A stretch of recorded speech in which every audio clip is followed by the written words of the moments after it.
Welcome back to Eternal Sonata. So we reprise with Allegretto and Beat, having to leave Ritardando for reaching Forte Castle. Enemy and also Lizard. Okay. Oh, so Again, their with house is literally in the sewer. Yeah, their hideout is in the sewer, near the sewer. Actually, it's even more dangerous when he appears, but don't worry, I'll show you later on why exactly it can be potentially dangerous. Aside from rodents of unusual size. Yes. Lower taxes on stuff besides the mineral powder, right? That way everyone can afford blankets and cheese and all the honey-covered bread they could ever possibly Oh, want. Beat, you're so naive. Then everyone can finally be happy, right, Redo? That's exactly right. Hey, I'm proud of you, Beat. We can't solve things by just stealing That's bread. a good idea, but, you know. We have to uncover the real root of the problem. Yeah, you said it. So, where are we going anyway? Wow. You mean you don't know? Jeez. Where were you? Oh, it was a ladder. Oh. We were seeing things from the perspective of the ladder. Come on, let's go. Notice my directing, I guess. Hey, Redo, wait up. Again, Redo, you're pushing a 10-year-old kid into doing this. Go ahead, Before Joe. we leave, we should probably see how the kids in the sewer are doing. No, I'm not gonna, because that is tied to a side quest, but I'm not gonna even start because of how stupid it is. Really? That bad? I think I mentioned it already. Basically, it's one of those side quests where you get an item and then you're supposed to pass it to someone else later in the game. The problem is that you get basically no indications on who you're supposed to give this thing, these items, and it gets very convoluted, especially in New Game in core mode, and at the same time, it's not really worth it in the end. What about the payoff, and who the heck is that in the background? It gives you just, no, it was a statue. It just gives you particular items that you can use, like some equipment or items to use. Oh, It's even moved to thanks to Pedro's save file here, so there you go. And the dialogues that you get are not really that interesting. Don't worry, Joe, I show all the side quests that are worth to be shown. Okay. Oh, so is there like a special mechanic that comes with Beats' The photography machine? Yes, you get, it's funny you mentioned Java. I'm not gonna use them actually in gameplay because I don't need it for this run. But with Beat you have two special attacks, one that you have by default and one that you can learn later, about him using his photographic machine, which is used as a special attack, kind of like, but it can be used multiple times, you have to aim it properly and so on. Then you can go to a shop and sell all the photos for different prices, depending on how good they are. Anyway, time to also explain this a bit. This is the action gauge. Yes, we know that already. Yeah, I know that already. Come on, just listen. Up until now, your action gauge has only gone down when you're actually doing something, right? But from now on, as soon as basically, here's the cool thing. The more you progress through the game, the more the gameplay becomes complex, adapting to the situation and upping a difficulty with a decent enough curve, at least when it comes to the party level. However, in core mode makes you basically start with the maximum party level and maybe you can regulate. For the purpose of this playthrough, I deliberately regulated the party levels according to the story. Once you beat the boar boss in the last part, your party level goes to level 2, which is the one that I'm currently using. Interesting. Basically, for now things are a bit more difficult, but just not too much. You can still progress, you can still use your turn in the most efficient way just by standing still and thinking what to do, okay? But as soon as you move, your timer will start going down. But now it's also introduced the echoes. Echoes basically are combos that you get by hitting the enemies both normally and with a special attack. There you go. Oh, I get it. In that case, we should just use our special attacks all the time. Never that easy. Not just that, I'm pretty sure someone in beta testing just exploited the shit out of this and developer had to correct this. I wouldn't be surprised if this is them addressing that. Pretty much. Not so fast. Unfortunately, When you use your special attacks, all the By echoes the you way, this accumulate is one of the will boost up. nicest monsters to ever be waiting for them. It's one of those melon small monsters, so it's not even that If you want to try and bothersome. build up a lot of echoes, you can't Still, do it's it a by very using your polite special melon. attacks. Yes. Oh, but how can you ever get enough echoes to use them with your special That's attacks? another cool thing Unless instead. you're really However, good for one the person positive to news build is up so that many the echoes all are by shared through the itself. entire party. So, That's right. a That's why tactic you that have you to need work to use, together especially and in build this them. combination, Echoes don't just is to belong to build you, up they belong to the everyone who's echoes fighting. and then having another character Then use that them means that to you can power up use up all the echoes your that special Fred worked attacks. so hard to Basically, build the up. idea is that since That doesn't Beat's sound gun very has fair, you a know? much faster rate of Come on, don't firing, say things you like can that. use him I'm to counting build on up the you. echo and then use Allegretto to Beat, use the look special over attacks. there, Also, that another enemy. cool mechanic. What about it? The shadow and light zone actually affect the condition of some monsters. The game never tells you which monster There are transforms some into what, monsters so that can always be transform on your depending on guard. whether they're in I sunlight wonder or if in this shadow. ever Some will occurs get with a really boss. strong, and some will leave A couple of them. kinds Not all of them, attacks, but just so a you gotta couple. be really careful. Here we go. Fortunately, since a new game plus, this is kinda rendered. Oh well. Again, still a nice touch, and I think it helps making the gameplay unique and very interesting. It's also a bit of a shame that there's not that much into monster variety. Again, probably due to the budget and everything. So, You get basically, I think, around 20 monster types with several palette swap for each. Basically, and the bosses, each boss is fought at least 2 times. Wait, each boss is fought at least 2 times? For one reason or the other. For example, a particular monster boss you may encounter later as a palette swap, or, for example, a human boss will be just run away after the end of a battle and you will face it later on. Be careful. Possible story enhancement or padding? You decide. Both, I guess.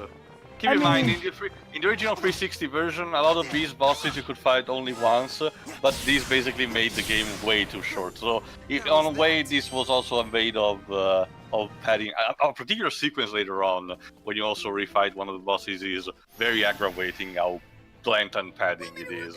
I mean, you know, in some cases, fighting bosses multiple times in an RPG can be good for the story, especially if you actually change up those boss Come on, fights let's get enough, going. but if it's like No, literally... they do change. When you refight them, they do change. They have different attacks and obviously better stats anyway. So it's only the appearance of it basically is the same. Okay then, so maybe it might not be the worst case of padding. Keep in mind also, Joe, again, the bosses are big sponges, which will take so much time to kill. So, but in either way, you will have to see all of the bosses' let's get attacks, going. whether you like it or not. Also, I love how Allegretto's sword literally has a harp it looks- at its hilt. It looks more like a violin, basically, with a blade tilted into it. Huh, it's a bit hard to tell. With the angle he was holding it, it would make There you it... go. The time I think to fight, the boss of this area, which is It's... fairy koala dragon.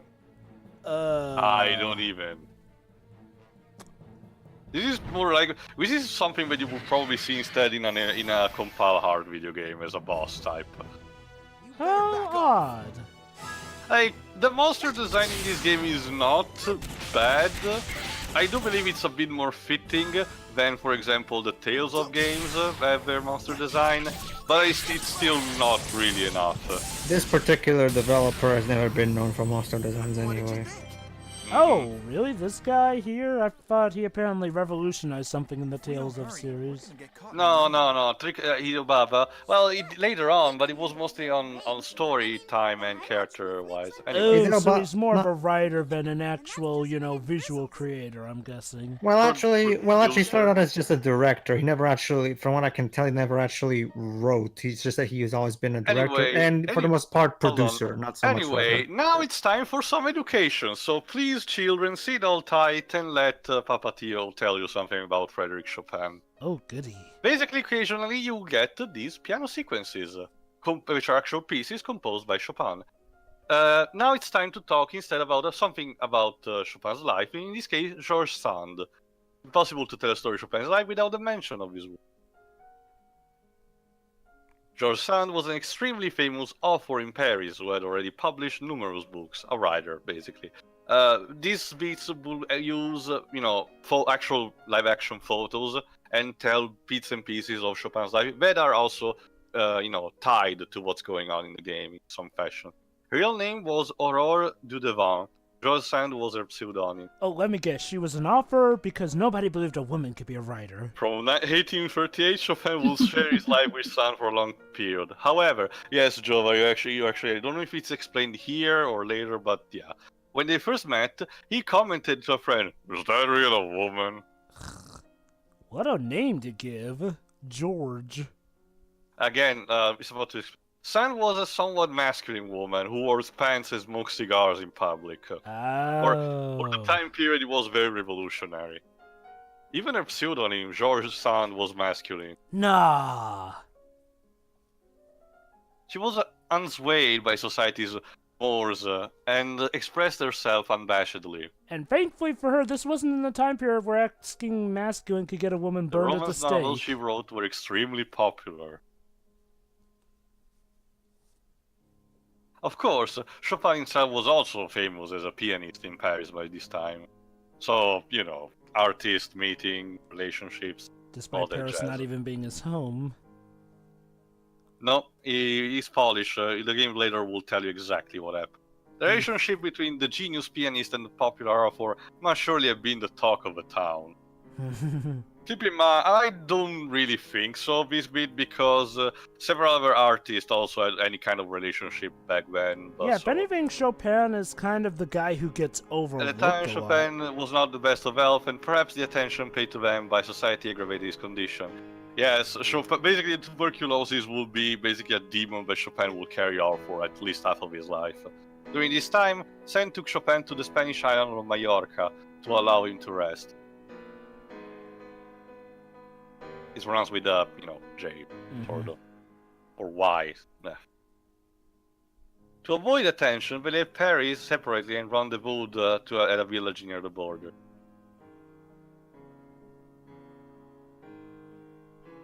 There's a new, the piano pieces here are composed by a separate person, not Motoi Sakuraba, so they're done by a professional pianist, and they're not remixes, they're the genuine article. Anyway, they found a place to live on Mallorca, and Chopin lived a happy life amongst the palm trees, orange trees, and pomegranates. Chopin's health appeared to be improving, but the island entered its rainy season and the warm weather vanished. Keep in mind, this is, you're not being told yet, but this is basically the last step in a series of really bad luck moments in Frédéric's life, so Chopin caught a cold that eventually led to a relapse of tuberculosis symptoms. Dang.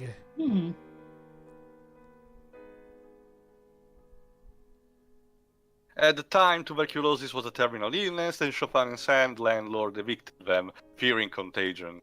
Oh, wow. What a nice person. I mean, granted, bubonic plague wasn't that too long ago, relatively speaking, so I guess I could see why they'd be afraid. And medical, medic knowledge was still limited. After being forced from their home in 1839, Chopin and Sand arrived at the Valdemossa monastery.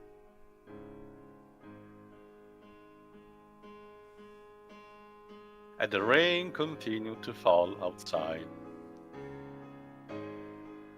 The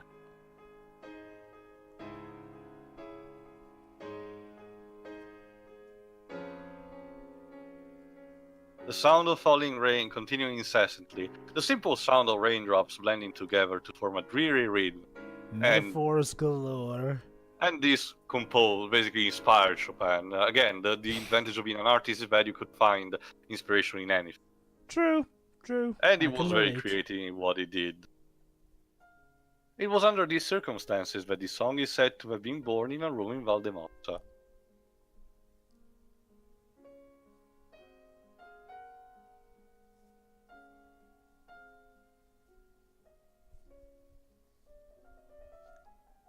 A work created by Chopin at age 29. Next to the time he wrote his own Requiem. No, that's actually Mozart. But exactly. The journey to find rest ironically resulted in the worsening of Chopin's health. Oops. It's tragedy, but yeah, thing that actually happened. Yep. The journey to find rest. Oh, okay. but George Sand devotedly stayed by Chopin's side, never fearing infection. And That's a sign of true love. And she didn't get infected, apparently. No. Tuberculosis was still contagious because it was spread by bacteria, but it wasn't that common to be, infected. Yeah. It's little doubt that she was an invaluable source of comfort for Chopin.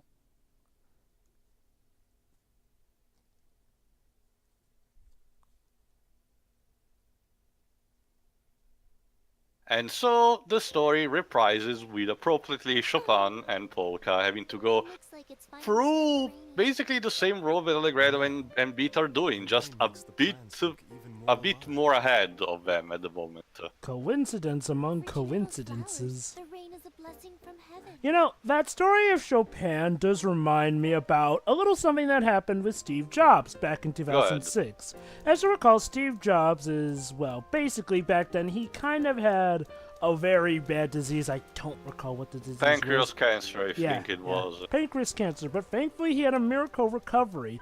And so during 2006, basically when he was giving a speech in the university, he talked about, how amazingly a miracle it felt and how he felt he had so much more to do. And, especially with the fact that Disney were going to couple with his company, Pixar. So then 2 years later, he died. Well, that's the sad part. Yeah. Cancer, from the people I know and everything, cancer is something that you can free yourself completely. Here's the thing, though. Nobody was expecting it would finish him off that quickly. It was assumed that he would at least have a good, lengthy it was life. a sudden fall, Yeah, sadly. that kind of luck stinks. And Anyway, going back to... Oh, never mind. Go ahead. Go ahead. Especially because we're about also to get a cutscene soon enough, but go ahead. It's funny you mentioned Mozart because, see, Mozart has what some people call the lucky break. Basically, he died young, so he was actually still the big talk of town. And martyrized, basically. Yeah, to the point where plenty of people had trouble living in his shadow. You may want to get an umbrella. But Polka, you do have a parasol. You could use that. Yeah. In fact, isn't that your weapon, literally? But It's meant to be. just hold on a minute, because we're about to get to introduce one of the villains of the game. Hold on a second. And let's just say there's a particular theme running through them. Let me guess, he's named after a musical note. Well, as well. Hey Johnny, how you doing? Oh, it's Zero. Yeah, I was voicing the Ledouche around this time, so yeah. And he also voiced Zero in Ultimate Marvel vs. Capcom 3. Yes. How uncanny. His My career favorite- got better. My favorite use of his Ledouche voice is Venoct from Yokai Watch. Anyway, for some reason, this fellow is bored by the rain, so he wants to take his frustration on Frédéric and Polka by killing them with his huge katana. Brilliant. Sephiroth That's much? rude. I mean, no, I'm sorry. Even Sephiroth normally has better reasons for the people he kills. And the sweat coming from you people. What are you doing? I By don't the know. way, just because I have maxed that, don't even pretend that I can be saved from this battle, because it's a battle that you're supposed to lose, but unlike in Fairy Fence Rap, thank God this is the only literal example in the entire game. I mean, I don't inherently have a thing against boss battles you're supposed to lose, but again, there are better ways to do it. Like the one you can maybe give an up.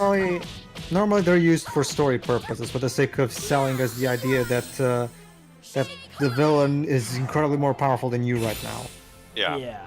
And that can work well in some cases. And I think some of the best cases are where you can actually win, and you'll get Final a Fantasy different 2. story scene.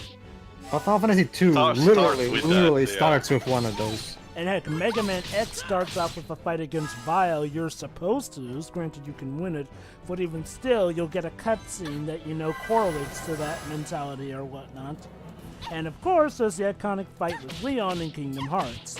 Granted, you can win that one.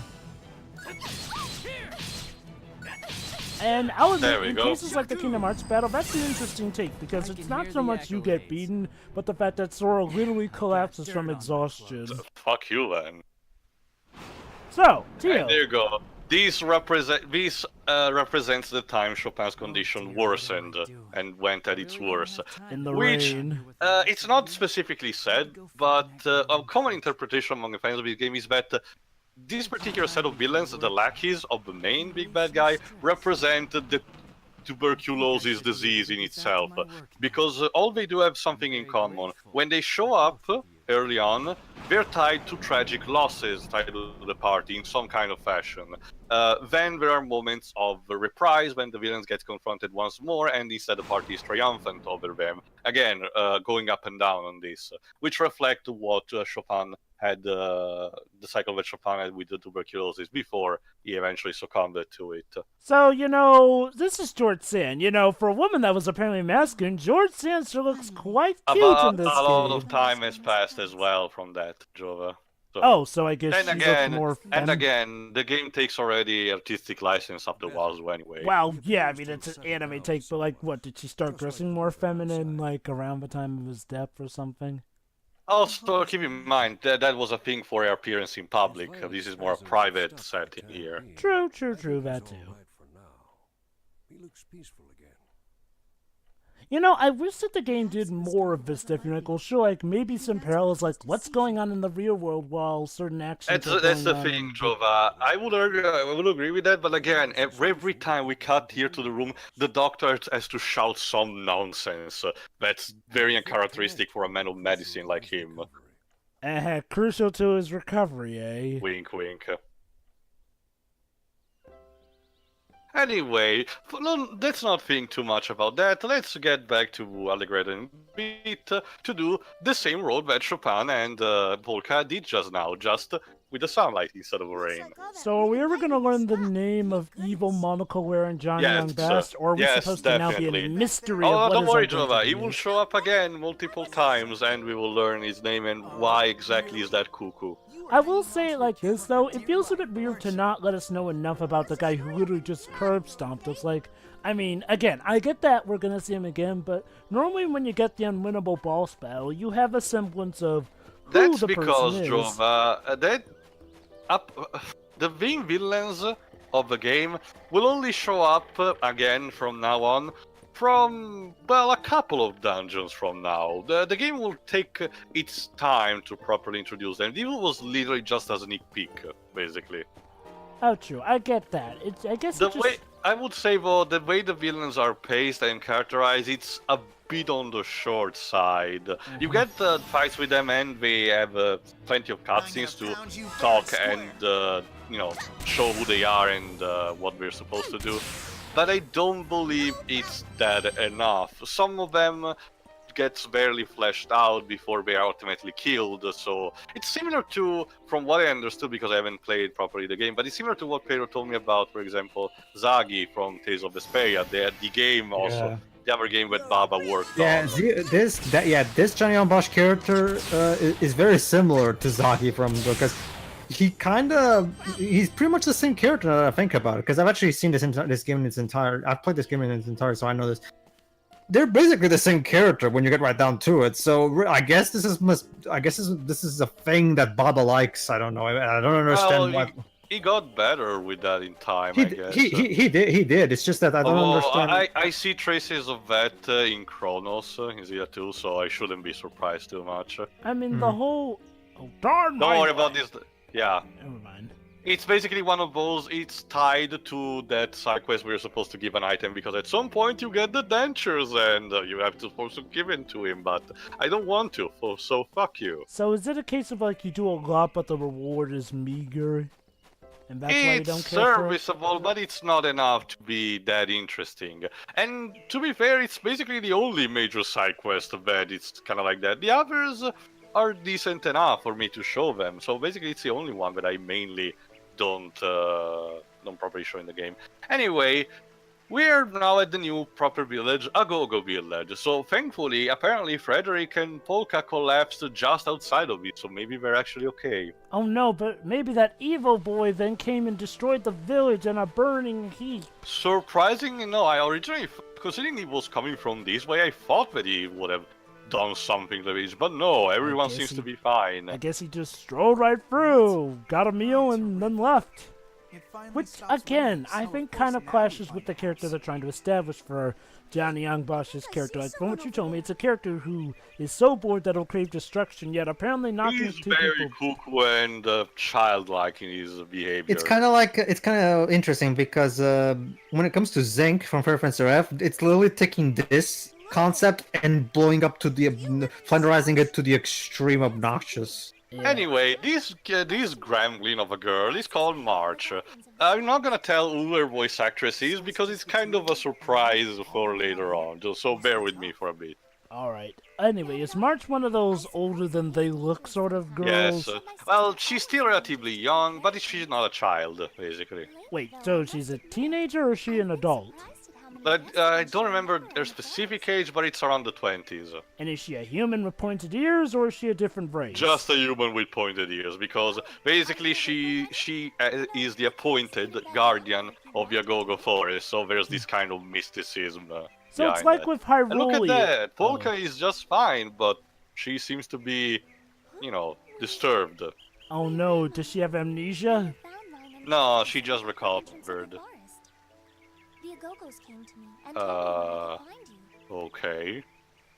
I think your friend is out taking a walk somewhere nearby. He kept mumbling to himself, something about trying to find inspiration for his music. Sure. Excuse me, but There you go, for the audience. Thanks, Allegretto. Well, they're round creatures. Nightopians? Anyway, Kinda, they're basically discount fairies.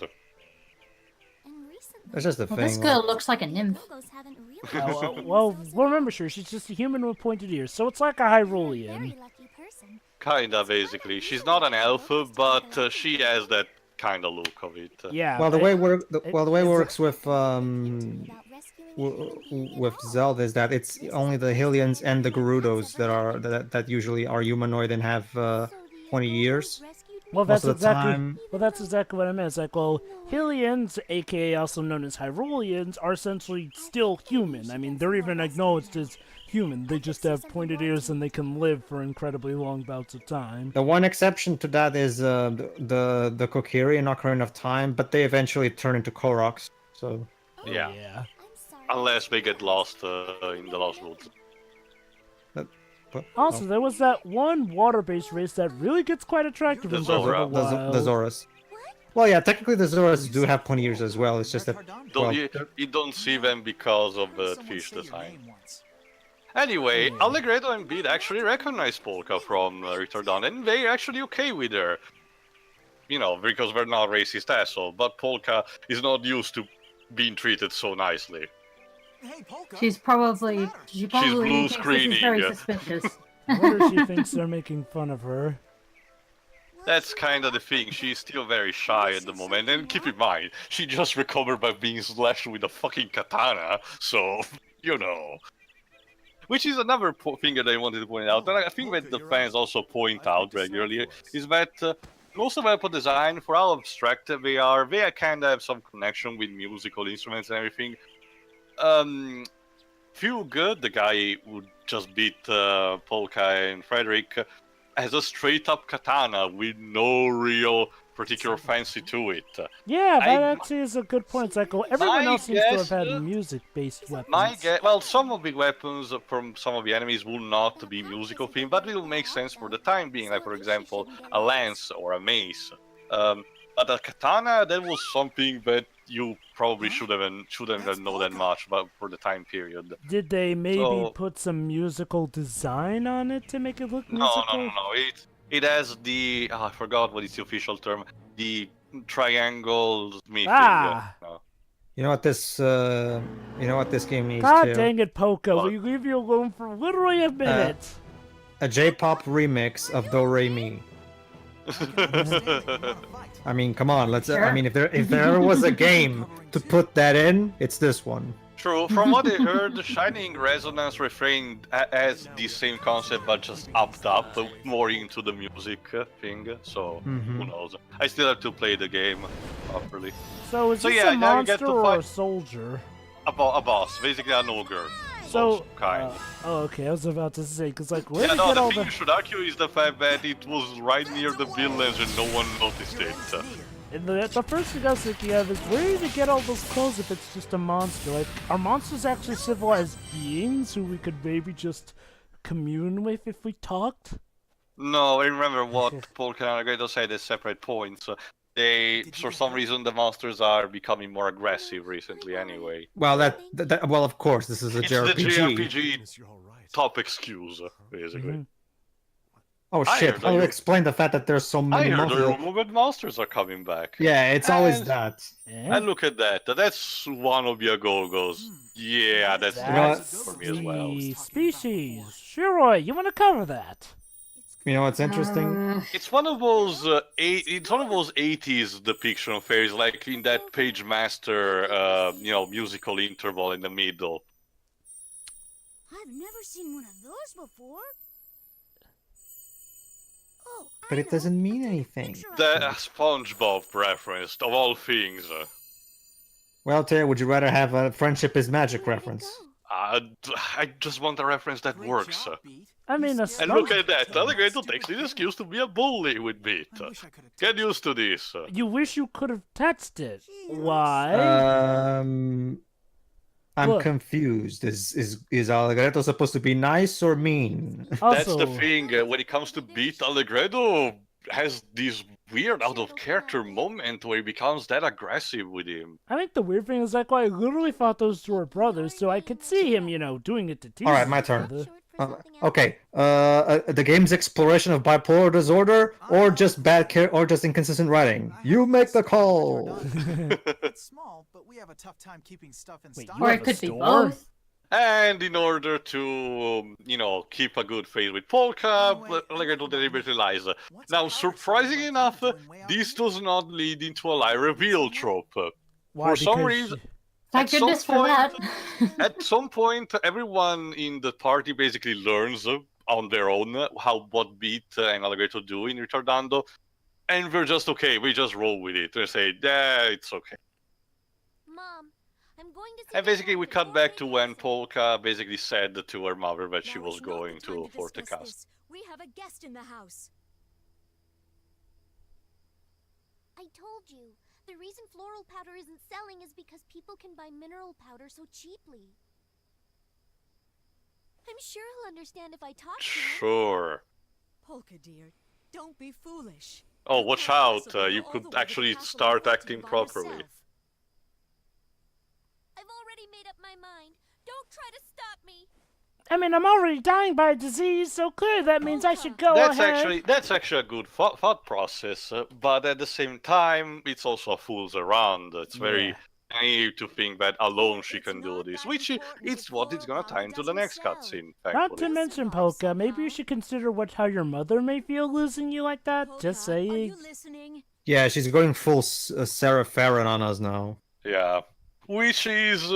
I guess this is the reason why Nomura never bothered to show Sora's parents ever, Answer me. because that will have some unfortunate implications. I mean, We to know be that fair, they exist. That's about it. I Well, mean, the thing is, Or Teo, the do Woodlands, they exist? well, I don't know. well, Teo, the Woodlands with You never shows any family of the kids in the game, so Well, I guess from this is what kind I of Nomura's thing. but we From did what I hear Sora's understand, mother. there is a Shiroi. reason in that, because it's some sort of afterlife of some kind. So No. In the Worlds of You, they're trapped somewhere. They're not in an afterlife. Remember, Okay. though, we do. Anyway, group talk with the people we met so far. Remember, guys, we actually do hear Sora's mother, so we do know he has parents out there. How do we And- know that that's not But just the- a recording? That's just the thing, Jova. For all we know, they died in that storm. Well, that would be just downright Anyway. depressing. There you go. can just call me. Sora gets back from all this mess and finds out that his parents are dead.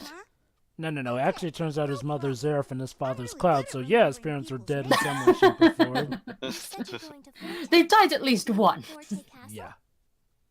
Yes, I do. Also, that table is way You too should know tall. that Forte is not a very friendly place right now. It's much nicer here. Well, they're in all Agogo way too Forest. short. Well, Beat and March definitely. Anyway, here's another problem what's going on. Apparently, the nation of Forte is also mining a mountain called Mount Rock. Got it? Hey, is And there a this mountain is a- called Mount Roll? Yes, that's No, sadly no. My sister's But sauce is on the That's what the mining stones are called. the mining activities are damaging the forest, the Agogo Forest. As such, the sister of March, Salsa, has gone to Forte to try to talk things with the local leader of the nation to see if it works out. Starting to see a pattern here, Yep. but for some reason Salsa hasn't come back yet. What about the people of Retardando? If they can't get mineral powder, they're the ones who will. But yeah, there you go. This is also raises an interesting conflict of some sort. Like, this is relatively early on, but basically each character understands that their motivations alone for their journey they're doing, they're not enough. Because they kind of conflict with each other. Polka's reasoning of going to Forte contrasts completely with what Beat and Allegretto are doing, and you know, if had a preference over it in terms of request, it will cause instability. As such, basically, we need to come to a term with what we're supposed to ask to Forte. Nice. That is actually nice because it also showcases basically some kind of evolution in characterization and the party's morality, which in JRPGs, in the traditional JRPGs, is usually one-minded, single-minded, and goes through all the time. That is a bit odd, though. Specifically, mineral powder, though, is what's taxed. It's not, actually, that's the only thing that is not taxed. It's the only thing that's not taxed, though. That is because since Forte is mining that much Mount Rock, they can produce that at a high rate and have great quantities of it. Kind of a shame for Polka, though, since now she kind of has to reflect on the fact that her whole reason for going is kind of clashing with the needs of the don't worry, menu. Joe, the game will pull a justification for why you should not care about the mineral powder. Oh, good. Is it gonna be, one of those earned ones, or is it gonna be one of those forced I'll let just you so be that the judge Polka of that, doesn't Joe. feel bad? Personally, I think it's fine enough. Then there'd be less need for mineral Okay. powder right there. Well, I guess There we'll you go. see. 2 birds with 1 stone. Huh. I think what Beat is saying is more or less That More was emphasis good. on more or less. I hate to ask this since we've only just met, but could you do something for me? Sure. Could you what is please it? find my sister? Basically, March cannot accompany us at the moment, so she just asked us to find Salsa for her and to give her a pirate hat. Well, there wouldn't be a JRPG without characters we just met asking us to do shit for them. So, let me guess, she can't come with us because she's the village leader, elder, Yeah, and basically, whatnot? for now, she prefers to just stay in Agogo Forest and do some research about what has just happened and what's going on. So, question, is her sister also voiced by the same voice actress? Yes. Oh. And because we're twins. She just said they're twins, so will also be extremely easy to recognize them. I'm guessing March is the older one.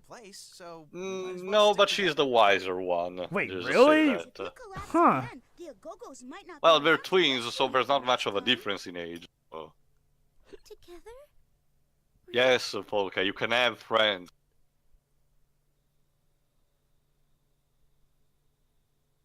Dear, it's not that important if floral powder doesn't Great sell. acting. We'll survive somehow. You couldn't ask the actress to read that line at least one more time. I mean, I'm not really against her as an actress because I know that Blue Dragon was full of blandness, but I do believe at least she tried a bit there because it was Zola's character. No, Mona Marshall is awesome. And just watch South Park. Actually, You don't see Mona Marshall. that's not Mona that's Marshall. not Mona as, Marshall. it's not. Soul Then Fashion. who It's was it then? Zola's voice actress. I forgot.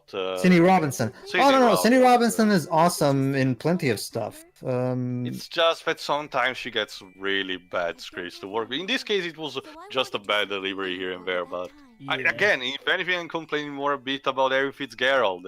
I get the tone she's going for in general, but I don't think she's a good voice actress overall. Erin sorry. Fitzgerald does, I think, her best when she actually gets to do more of a proper woman's voice.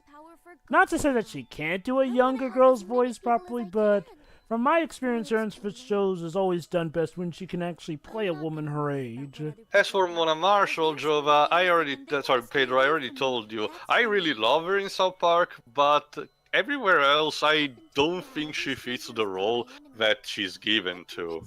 I think she does fine enough as Bee, but I think she was definitely sometimes at her best at the PlayStation era with stuff like Brave Friendship Musashi. Oh, that's right. She was Musashi. I forgot. By trusting people.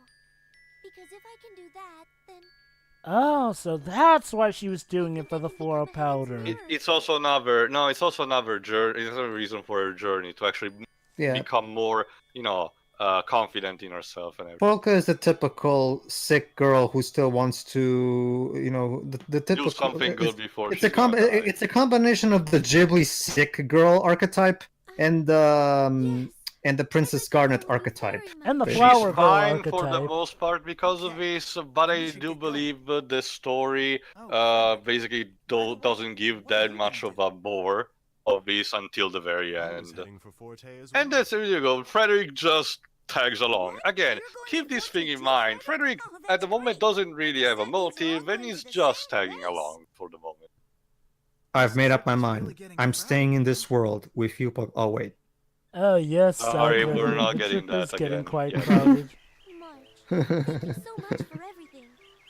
Oh my god, Polka, your hair! It's completely stuck! And if you ever come to Yeah, Forest, again, Well, the to be fair- mocap here is just You're not bad. supposed to put hair gel in plaits. I know, right? But before we cut next, we get a kind of a small bombshell on us. The fact that March is the guardian of the Agogo Forest, but she has heard something that she hasn't heard, at least at all, in her life. Actually seeing an Agogo. I'm sure you'll Close. get a picture of them next. Also, does anyone else actually live in this village? Yeah, if you actually get back, you'll see some NPCs running around. I don't know why they didn't show in cutscenes. I wonder what they meant by a glowing Apparently, according to glowing Agogos never existed so far. So what, do they normally just look like circles? Normally they're invisible, but basically the Agogo Guardians can perceive them and not interact with them, but manage to kind of some kind. Anyway, on that note, we'll see what happens next in part 4. See ya. See ya. Yeah.